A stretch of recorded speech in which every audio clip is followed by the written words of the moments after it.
Hello students, आज का हमारा जो टॉपिक है वह है चैप्टर 1 में वास्तविक संख्याएं। तो आप लोगों ने बहुत सारी संख्याओं के बारे में पढ़ा होगा जो अब छोटी क्लासेस में पढ़ चुके हैं। अब आज हम लोग जो और संख्याएं हैं जिनको हमें पढ़ना है 9th में 10th में, जिनकी हमें ज़रूरत पड़ेगी, उन संख्याओं के बारे में हम जानकारी लेते हैं। शुरुआत से शुरू कर रहे हैं। सबसे पहले हमारे पास होती हैं प्राकृत संख्याएं। तो प्राकृत संख्याएं तो सभी लोग जानते हैं कि प्राकृत संख्याएं क्या होती हैं। जैसे अगर हम देखें तो 1, 2, 3, 4, 5 इस तरह आगे बढ़ते चले जाइए तो ये सारी की सारी आपकी प्राकृत संख्याएं कहलाती हैं। प्राकृत संख्याओं के बाद दूसरे नंबर पर आता है हमारा पूर्ण संख्या।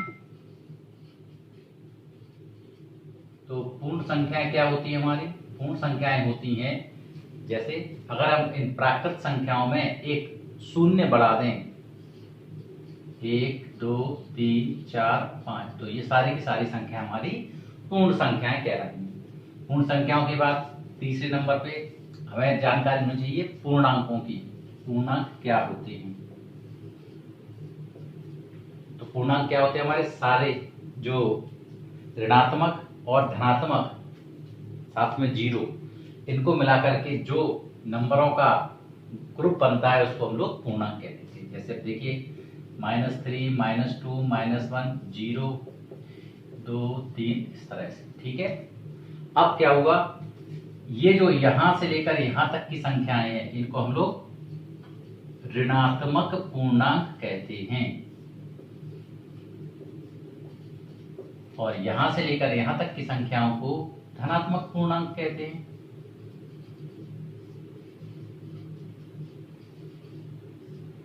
अब ये जो जीरो है ये चिन्ह रहित है, मतलब इसका कोई चिन्ह नहीं होता है। अब इसके बाद आप लोगों ने और भी संख्याएं पढ़ी होंगी, सम संख्याएं। सम संख्याएं क्या होती हैं? जिनमें 2 से भाग चला जाता है, ठीक है, या जो 2 के गुणज होते हैं। तो वह संख्याएं, तो मैं सिर्फ एग्जांपल लिख दे रहा हूं, 2, 4, 6, 8, 10 और आगे तक बढ़ जाएंगे। इसके बाद विषम संख्याएं जिनमें 2 से भाग नहीं जाता है, तो हम उनको विषम संख्याएं कह देंगे। 1, 3, 5, 7, 9 इस तरह से। इसके बाद 6वें नंबर पे आती है हमारी अभाज्य संख्याएं।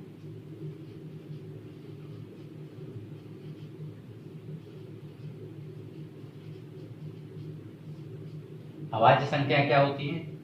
जिनके केवल 2 गुणनखंड होते हैं। अभी तक आपने छोटी क्लास में पढ़ा था कि जो केवल अपने ही टेबल्स में आती हैं उनको हम लोग अभाज्य संख्या कहते हैं। मगर अब हम लोग है संख्याएं जिसके 2 गुणनखंड होते हैं, तो केवल 2 लिखेंगे, केवल 2 गुणनखंड होते हैं।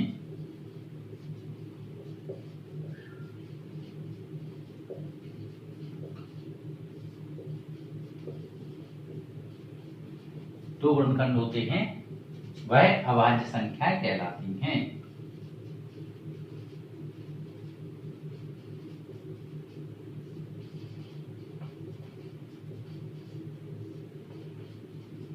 जैसे अगर आप बात करें 2 की, तो 2 को केवल 1 और 2 दो ही गुणनखंड होते हैं। 3 का निकालेंगे, 1 और 3 होते हैं। 7 का निकालेंगे, 1 और 7 होते हैं। अब यहाँ पर हमारे पास जो 2 गुणनखंड वाले हो गए वह अभाज्य संख्याएं, और जिनके 7वें नंबर पे भाज्य संख्याएं, वह संख्याएं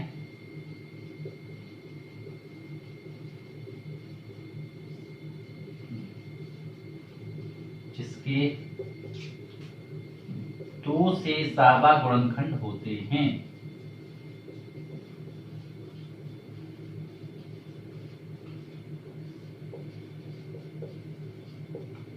जिनके 2 से ज्यादा गुणनखंड होते हैं उन्हें भाज्य संख्या कहते हैं।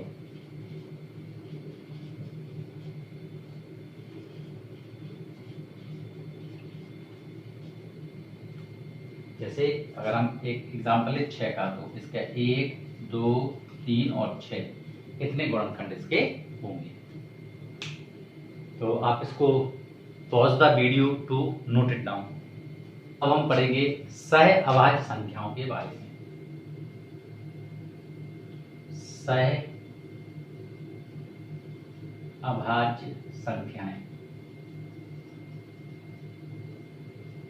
तो कोई भी दो ऐसी संख्याएं जो जिनका केवल एक ही गुणनखंड उभयनिष्ठ होता है या कॉमन होता है, जो कि 1 है, ठीक है। तो वह संख्याएं जिनका HCF 1 होता है या 1 होता है, वह आपकी आप सह अभाज्य संख्या कहलाएंगी। जैसे एक 24 ले लो और एक 25 ले लो। इन दोनों संख्याओं में अगर आप HCF निकालेंगे, 24 का गुणनखंड कर लो, 24 के दूनी 2 दूनी 4 दूनी 8 या 24। 25 के गुणनखंड कर लो, 5 गुणा 5, एक तो सभी का होता ही है। तो केवल इनका अगर HCF निकालोगे तो वह 1 आएगा। तो ये संख्या हमारी सह अभाज्य संख्या कहलाएगी। अभाज्य संख्याएं तो सह अभाज्य होती ही हैं, कोई भी दो अभाज्य संख्याओं को लो, मगर और भी संख्याएं जो भाज्य होती हैं मगर आपस में नहीं कटती हैं, उनको हम लोग सह अभाज्य संख्या कह देते हैं। अब इसके बाद हमारा अगला जो टॉपिक है वह है परिमेय संख्याएं।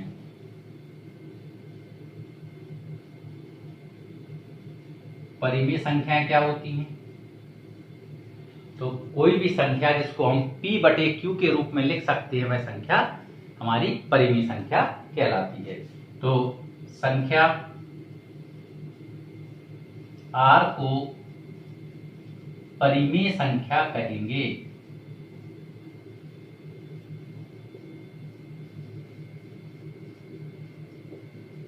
यदि इसे P/Q के रूप में लिखा जा सके, जहां P व Q पूर्णांक हैं तथा Q 0 के बराबर नहीं है। अब इसके एग्जाम्पल देख लीजिए। मान लीजिए 1/2, 1/5, 1/20 या 1/6। ये धनात्मक ऋणात्मक कुछ भी हो सकती है, ठीक है। तो हमारे पास ये संख्याएं आ गई, तो इनको हम लोग क्या कह देंगे, क्योंकि ये P/Q के रूप में लिखी गई हैं, इसलिए सारी की सारी संख्याएं हमारी परिमेय संख्या है। अब हमें यहाँ पर एक कॉन्सेप्ट पढ़ना है जिसको हम कहेंगे परिमेय संख्या कितनी प्रकार की होती है। तो परिमेय संख्या 2 प्रकार की होती हैं, मगर इससे पहले आप लोग क्या करेंगे, ये जो मैंने संख्याएं दी हुई हैं, इन संख्याओं को भाग करके इनका दशमलव प्रसार लिखेंगे। तो pause the video to solve, या इनके जो दशमलव प्रसार है उनको लिखने के लिए आप वीडियो को रोक करके और इनके दशमलव प्रसार लिखिए, ठीक है। हाँ, तो देखिए आप लोग यहाँ देखेंगे कि इनके जो दशमलव प्रसार हैं वो क्या आएंगे। 1/2 का करेंगे तो 0.5 आएगा, 1/5 का 0.2, 1/20 का 0.05, 1/6 का 0.1 और फिर 6, 6, 6, 6 ऐसे बढ़ता चला जाएगा। तो इस प्रकार से आपके पास ये इन संख्याओं के दशमलव प्रसार आ गए। अब आप यहाँ देखेंगे कि जब आपने इसको भाग किया होगा, इसको भाग किया होगा, इसको भाग किया होगा, तो इन सब में रिमाइंडर जो था वह 0 आ गया था। इसमें भी रिमाइंडर 0 आ गया, इसमें भी रिमाइंडर 0 आ गया, मगर इसमें रिमाइंडर क्या है हमारा 0 नहीं आएगा, ये आपका बढ़ता ही चला जा रहा है, तो इसमें रिमाइंडर 0 नहीं आया। अतः इस आधार पर हम क्या कर सकते हैं, परिमेय संख्याओं को 2 भागों में बांट सकते हैं। वह संख्याएं जिनमें रिमाइंडर 0 आ जाता है, तो जिनमें रिमाइंडर 0 आ जाता है या शेषफल 0 आ जाता है, वह संख्याएं होती हैं हमारी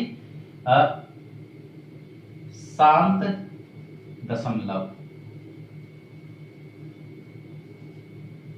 और जिनमें रिमाइंडर 0 नहीं आता है उनको बोलते हैं अनवसानी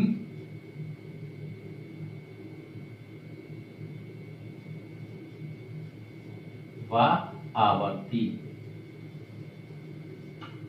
तो इस प्रकार से आप लोगों ने दो प्रकार के देख लिए, शांत दशमलव और अनवसानी व आवर्ती। तो शांत दशमलव एक तो ये तरीका है कि रिमाइंडर से पता कर लेते हैं, दूसरा यदि हम इनके क्यू के गुणनखंड करें, जैसे यदि मैं इसके क्यू के गुणनखंड करूं तो इसका गुणनखंड क्या आएगा 2, इसका गुणनखंड 5, इसका गुणनखंड 2 की घात 2 गुणा 5 और इसका गुणनखंड 2 गुणा 3। तो आप देख रहे हैं कि यदि क्यू के गुणनखंड 2 हैं या 5 हैं या 2 और 5 हैं तो वो सारे के सारे शांत दशमलव रखते हैं, और जिसमें 2 के अलावा कुछ और आ गया, 2 और 5 के अलावा कुछ और आ गया तो उसमें क्या हो गया हमारा, उनका दशमलव प्रसार अनअवसानी व आवर्ती हो जाता है। तो इस तरह से हम लोग क्या करेंगे, इन शांत दशमलव की परिभाषा लिख सकते हैं। शांत दशमलव क्या करेंगे कि परिमेय संख्या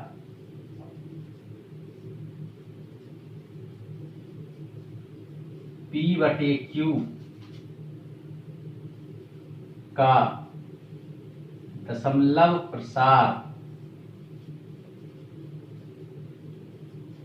शांत होगा यदि Q को 2 की घात n गुणा 5 की घात n के रूप में लिखा जा सके।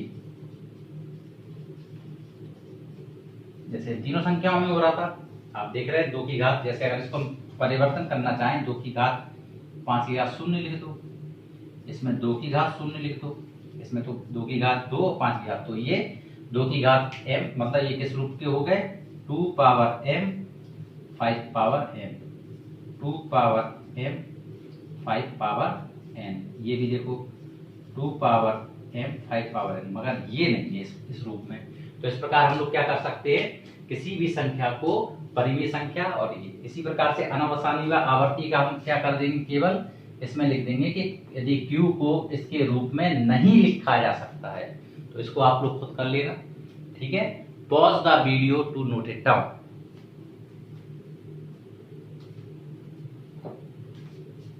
अब इसके बाद जो हमारा अगला टॉपिक है इसमें वो है अपरिमेय संख्या।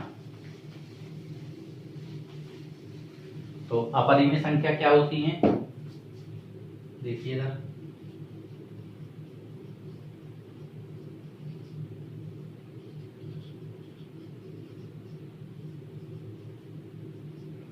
अपरिमेय संख्याएं होती हैं जिन संख्याओं को हम लोग P/Q के रूप में नहीं लिख सकते।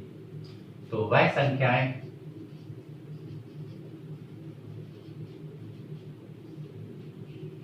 जिन्हें P/Q के रूप में नहीं लिखा जा सकता,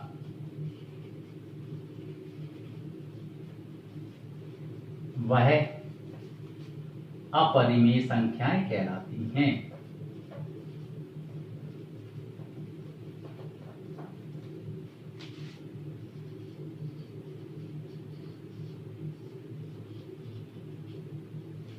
तो ये हमारी अपरिमेय संख्याएं कहलाती हैं। जैसे यदि हम देखें तो √2, √3 और वर्गमूल 5, जैसे यदि हम इनका दशमलव प्रसार लिखेंगे, √2 का तो 1.14142 ऐसे ऐसे आता चला जाएगा, ठीक है। मगर ये कभी भी ना तो आवर्ती होगा और ना ही कभी खत्म होगा, इसलिए इसको हम लोग क्या कह देते हैं, अनअवसानी व अनआवर्ती। तो हम इसकी दूसरी परिभाषा लिख सकते हैं, वह संख्याएं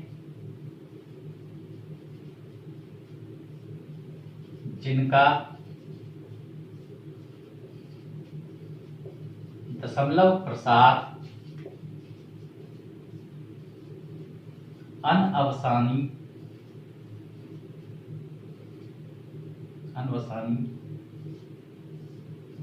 व अनावर्ती होता है,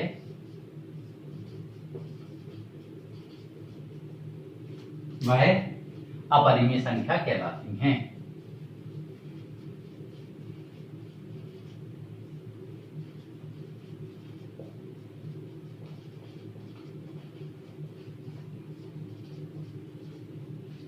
ठीक है, या वह संख्याएं जो परिमेय नहीं होती है वह अपरिमेय संख्या कहलाती है। अब एक और संख्या होती है पाई। पाई जो होता है वह कैसी संख्या है? ये अपरिमेय संख्या है, ध्यान रखना। ठीक है, ये 1 नंबर में प्रश्न पूछा जाता है पेपर में। Thank you.